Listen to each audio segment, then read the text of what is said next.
Innal hamdalillah nahmaduhu wa nasta'inuhu wa nastaghfiruh wa na'udzu billahi min shururi anfusina wa min sayyiati a'malina. May yahdihillahu fala mudilla lahu wa may yudlil fala hadiya lahu. Asyhadu an la ilaha illallah wahdahu la syarika lahu wa asyhadu anna Muhammadan abduhu wa rasuluh.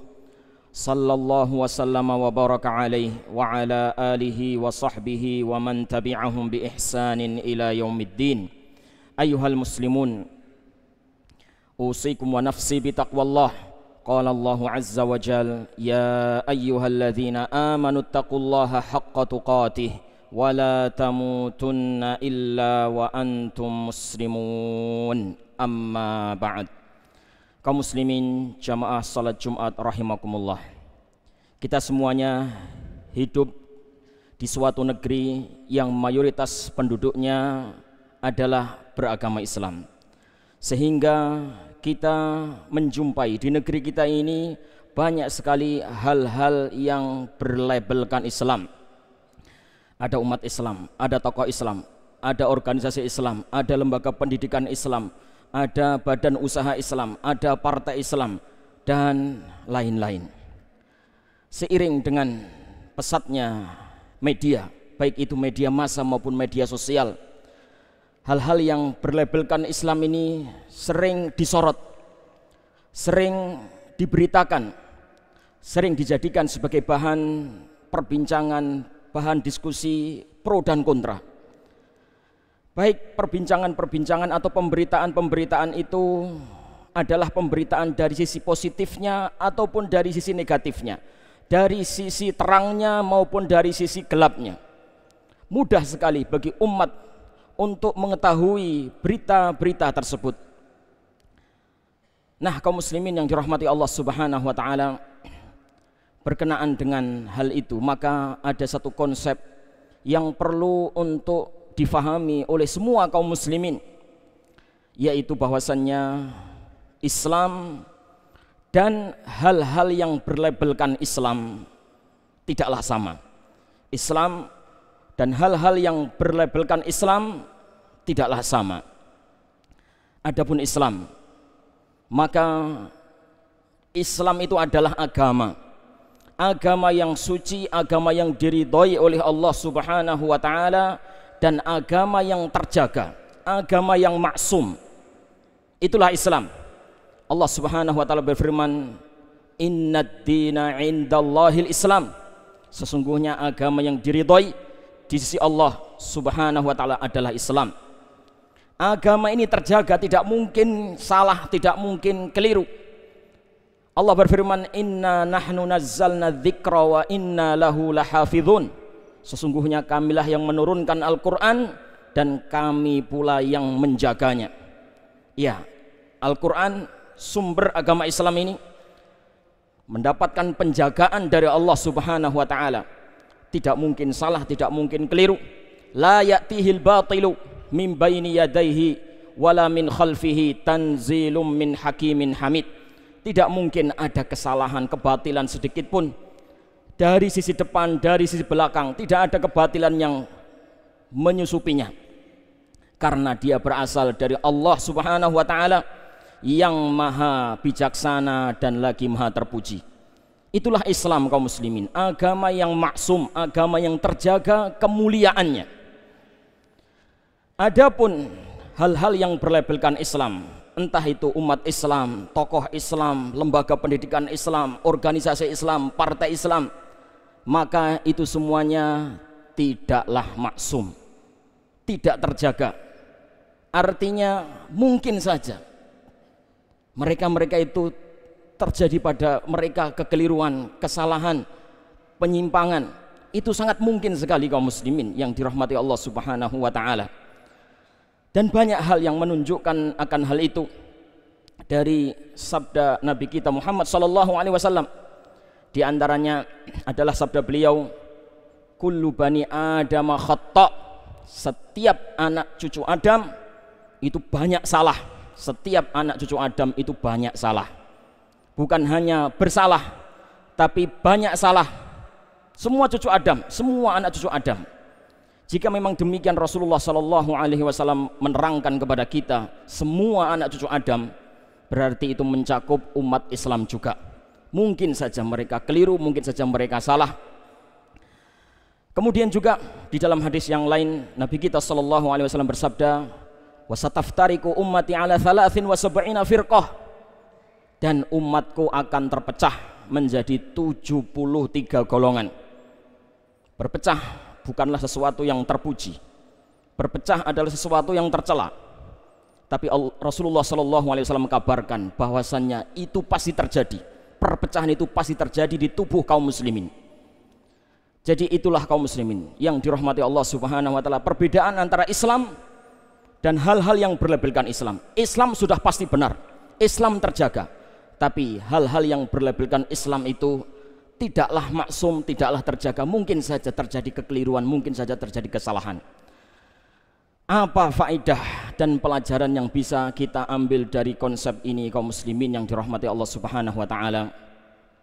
Pelajaran atau faedah yang pertama adalah apabila kita mengidolakan seorang tokoh Islam atau lembaga pendidikan Islam atau organisasi Islam atau partai Islam atau apa saja yang berlabelkan Islam, kemudian mereka itu mendapatkan sorotan tajam, mereka disinggung, mereka dikritik, atau mungkin malah dihujat, maka jangan mudah tersinggung, jangan gampang untuk tersulut, jangan mudah untuk naik pitam, jangan mudah untuk emosi.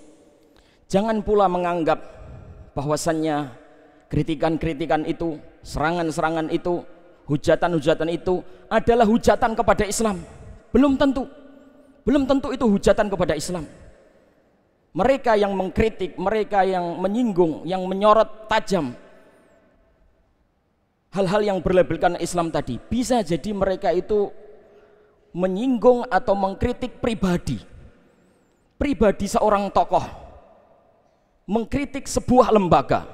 Jangan Anda mudah menyimpulkan itu adalah sebuah serangan kepada Islam. Jangan mudah kita merasa bahwasanya diri kita ini adalah wakil Islam. Siapa yang mengkritik saya berarti mengkritik Islam. Siapa yang tidak setuju dengan saya berarti tidak setuju dengan Islam. Siapa yang menghujat saya berarti menghujat Islam. Tidak semudah itu. Kita merasa bahwasanya diri kita adalah wakil dari Islam. Tidak semudah itu kaum muslimin yang dirahmati Allah Subhanahu Wa Taala. Kita ini manusia yang banyak dosa, banyak keliru, banyak salah. Tidak selayaknya kita merasa cepat menganggap diri kita adalah mewakili Islam. Kalau kita bicara tentang siapa yang paling pantas mewakili Islam, tentu Rasulullah Shallallahu Alaihi Wasallam lah orangnya. Iya, beliau adalah orang yang paling tepat mewakili Islam. Seandainya beliau memiliki konsep, siapa memusuhi saya berarti memusuhi Islam, siapa menyerang saya berarti menyerang Islam, itu pantas karena beliau memang Rasul Islam. Beliau adalah pembawa syariat Islam. Pribadi beliau mencerminkan Islam sepenuhnya. Akan tetapi kita lihat sikap beliau, ternyata beliau itu masih membedakan serangan-serangan kepada Islam dan serangan-serangan kepada pribadi beliau. Tidak semua serangan itu dianggap oleh Rasulullah sebagai serangan terhadap Islam. Jika memang itu serangan kepada pribadi, beliau menganggap itu pribadi dan beliau memaafkan. Beliau tidak menyerang balik sebagaimana yang disebutkan oleh ibunda kaum mukminin, Ummul Mukminin Aisyah radhiyallahu taala anha. Wa man taqama Rasulullah sallallahu alaihi wasallam li nafsihi fi syai'in qat. Rasulullah sallallahu alaihi wasallam itu tidak pernah menyerang balik. Ketika ada hujatan-hujatan, kritikan-kritikan yang tertuju kepada beliau, kepada pribadi beliau, beliau tidak pernah menyerang balik, membela diri beliau tidak. Illa antun tahaka hurumatullah, kecuali jika yang diserang, yang dihujat itu adalah agama Allah, syariat Allah. Fayantaqimulillah, maka Rasulullah sallallahu alaihi wasallam baru bertindak, baru Rasulullah sallallahu alaihi wasallam bangkit itu pun bangkitnya beliau, tindakan beliau itu pun karena membela agama Allah Subhanahu wa taala. Perhatikan, Rasulullah membedakan serangan kepada pribadi, serangan kepada agama. Padahal beliau ini adalah pribadi yang mencerminkan Islam, tapi ternyata beliau masih membedakan urusan pribadi dan urusan Islam. Hal yang senada dengan itu adalah apa yang pernah dilakukan oleh khalifah yang kedua, Amirul Mukminin Umar ibn al-Khattab radhiyallahu ta'ala anhu. Di masa beliau terjadi sebuah kasus. Kasus itu belum pernah terjadi di masa Rasulullah, belum pernah terjadi juga di zaman Abu Bakar. Baru terjadi di zaman Umar ibn al-Khattab radhiyallahu ta'ala anhu, yaitu salah satu masalah di bab ilmu warisan. Maka sahabat yang mulia Umar ibn al-Khattab mencari jawaban untuk kasus ini. Di Quran tidak ditemukan, di hadis tidak ditemukan. Akhirnya beliau berijtihad, mengeluarkan hukum dari pikiran beliau setelah mencermati dalil-dalil secara umum tentunya. Beliau mengeluarkan sebuah keputusan, keputusan itu kemudian dijalankan, dan kemudian beliau berpesan, sebelum ini diterapkan keputusan ini, beliau berpesan kepada pegawainya yang akan menyebarkan keputusan ini, katakan hadza qada'u Umar, katakan kepada manusia ini adalah keputusannya Umar. Beliau tidak mengatakan sampaikan kepada manusia ini adalah hukum Allah, tidak. Beliau tidak berani mengatakan ini hukum Allah. Beliau mengatakan ini keputusan Umar. Kenapa kaum muslimin yang dirahmati Allah Subhanahu wa taala?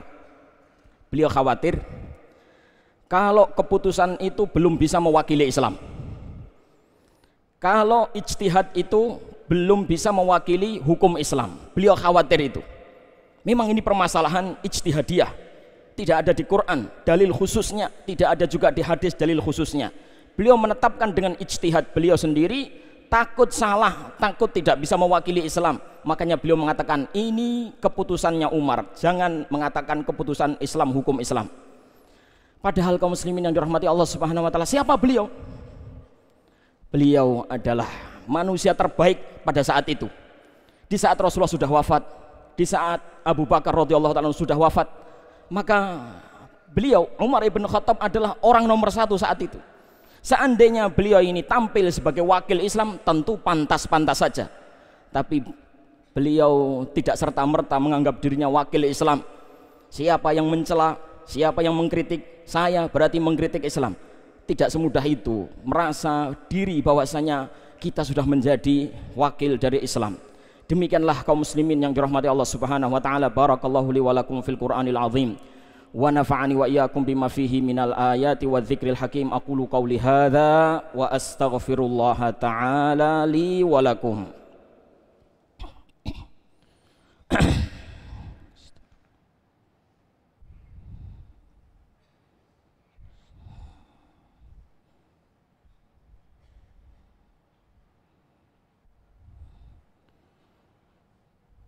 Alhamdulillah hamdan katsiran tayyiban mubarakan fih kama yuhibbu rabbuna wa yardah. Asyhadu an la ilaha illallah wahdahu la syarikalah wa asyhadu anna Muhammadan abduhu wa rasuluh sallallahu wasallam wa baraka alaihi wa ala alihi wa sahbihi wa man ihtada bihadihi ila yaumiddin. Ayyuhal muslimun, usikum wa nafsi bitaqwallah. Qala Allahu azza wa jalla, ya ayyuhalladzina amanu taqullah wal tanzur nafsum ma qaddamat lighad wattaqullah innallaha khabirum bima ta'malun. Amma ba'd. Kaum muslimin jamaah salat Jumat yang dirahmati Allah Subhanahu wa taala. Kemudian faidah yang kedua adalah jika sewaktu-waktu kita mendengarkan berita yang tidak enak didengar, berita tokoh Islam atau salah satu pejabat yang berasal dari partai Islam terjerat dalam sebuah pelanggaran, melakukan tindakan yang tidak pantas, disorot media, beritanya tersebar kemana-mana, maka jangan sampai rasa bangga kita terhadap Islam turun, cinta kita terhadap Islam berkurang. Tetaplah Anda mencintai Islam, Tetaplah Anda berbangga terhadap Islam, karena sekali lagi Islam tidak pernah salah, Islam tidak pernah keliru, Islam agama yang mulia dan terjaga kemuliaannya. Mereka yang berbuat keburukan, yang berbuat pelanggaran, atau bahkan mungkin berbuat asusila, mereka tidak mewakili Islam, mereka mewakili diri mereka sendiri. Tetaplah bangga dengan keislaman Anda. Sebagian orang ketika mendengar berita-berita yang tidak enak, mereka malu menjadi umat Islam, mereka malu beragama Islam. Ini adalah sebuah penyakit yang perlu untuk segera dicari solusinya kaum muslimin, yaitu dengan konsep ini. Harus dibedakan Islam dan hal-hal yang berlabel Islam. Islam agama yang terjaga, agama yang mulia, tidak pernah salah. Tapi umat Islam, tokoh Islam, lembaga pendidikan Islam, dan seterusnya, mereka tidaklah maksum, mereka mungkin saja salah. Ketika mereka salah, mereka tidak mewakili Islam, mereka mewakili diri mereka sendiri. Kaum muslimin yang dirahmati Allah Subhanahu wa taala, pembahasan dalam khutbah Jumat ini bukan bermaksud untuk menjauhkan umat Islam dari tokoh-tokoh mereka, dari para ulama mereka, dari para ustadz-ustadz mereka, dari para kiai-kiai mereka, sama sekali bukan. Kita tetap mengingatkan bahwasannya para ulama adalah warathatul anbiya, pewaris para nabi. Maka kita tetap merujuk kepada mereka, dan alhamdulillah mereka yang benar-benar pewaris nabi senantiasa ada, sepanjang zaman ada terus. Jangan berkecil hati dan jangan putus semangat, jangan patah semangat. Para ulama warathatul anbiya, pewaris para nabi ini tetap senantiasa ada. Mereka yang istiqomah di atas sunnah Rasulullah SAW, menjalankan Islam dengan baik, akan terus ada sepanjang zaman. Sebagaimana sabda Nabi kita Muhammad sallallahu alaihi wasallam, la tazalu ta'ifatun min ummati zahirina 'alal haqqi la yadurruhum man khadhalahum wala man khalafahum hatta ya'tiya amrullah. Akan senantiasa ada segolongan dari umatku yang terus eksis, unggul, istiqomah di atas kebenaran, tidak akan memudaratkan mereka siapa-siapa yang menyelisih mereka, dan siapa-siapa yang menelantarkan mereka, tidak menolong mereka, sampai datang ketetapan Allah, yaitu hari kiamat. Ini artinya orang yang berada di atas al-haq akan ada terus, walaupun kita mungkin mendengar berita-berita yang tidak mengenakkan, tapi kita harus yakin bahwasanya mereka yang di atas al-haq, yang istiqomah di atas Islam, menjalankan Islam dengan baik, ada terus sepanjang zaman sampai hari kiamat nanti. Demikianlah kaum muslimin yang dirahmati Allah Subhanahu wa taala. Allahumma salli wa sallim wa barik wa an'im ala abdika wa rasulika Muhammad wa ala alihi wa sahbihi ajma'in, walhamdulillahi rabbil alamin. Allahumma ighfir lil muslimina wal muslimat wal mu'minina wal mu'minat al ahya'i minhum wal amwat, innaka sami'un qaribun mujibud da'awat ya qadiyal hajat. Rabbana ighfir lana wa li ikhwanina alladhina sabaquna bil iman wa la taj'al fi qulubina ghillan lil ladzina amanu Rabbana innaka raufur rahim. Rabbana la taj'alna fitnatan lil ladzina kafaru waghfir lana Rabbana innaka antal azizul hakim. Allahumma aslih lana dinana alladhi huwa ismatu amrina wa aslih lana dunyana allati fiha ma'ashuna wa aslih lana akhiratana allati ilaiha ma'aduna waj'alil hayata ziyadatan lana fi kulli khair wal mauta rahatan lana min kulli syarr. Rabbana atina fid dunya hasanah wa fil akhirati hasanah wa qina adzaban nar wa qina adzaban nar wa qina adzaban nar. Wa sallallahu wa sallama ala nabiyyina Muhammad wa ala alihi wa sahbihi ajma'in, walhamdulillahi rabbil alamin. Wa aqimissalah. Al Furqan TV, saluran pendidikan, dakwah dan inspirasi Islami.